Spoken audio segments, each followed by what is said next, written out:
উলিয়াব লাগে ঠিক আছে একবাৰে সহজ আছে সহজ যদি আমি কেনেকে কৰিম এটা আছে তোমাৰ 1 যোগ 2 যোগ 3 যোগ এটো বহুত সময় লাগিব এই কাৰণ কি কৰিব লাগিব প্ৰথমতে 1 যোগ 2 যোগ 3 এনেকা যাবি আৰু লাষ্ট কিমান সংখ্যা হ'ব 10 হ'ব ঠিক আছে 1 ৰ পৰা 10 লৈ যোগফল লোৱা একেবাৰে সহজ ঠিক আছে তোমালোকে নৱোদয় পৰীক্ষাত আহিব এই কাৰণ ইয়াতে লিখিবা ইয়াতে 1 ৰ 10 ৰ আধা কিমান হয়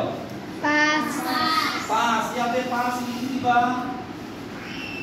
যিমান আধা হয় সেই সংখ্যা দুইবাৰ লিখি দিলে 10 ৰ যোগফলটো ওলাই যাব একবাৰ আৰু 5 লিখি দিলে 1 ৰ পৰা 10 লৈ যিটো যোগফল হ'ব এটো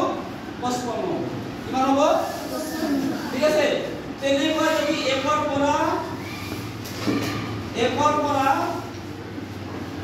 100 লৈ আহে কিমান আহে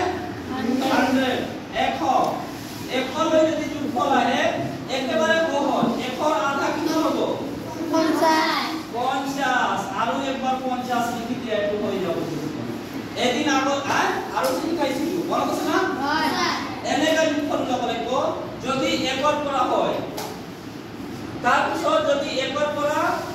1000 লৈ কৰিব লাগে 1 ৰ পৰা 1000 লৈ 1000 ৰ আধা কিমান 500 আৰু একবাৰ 500 যোগফল হৈ গেল এনেকা কৰিব লাগিব বুঝছো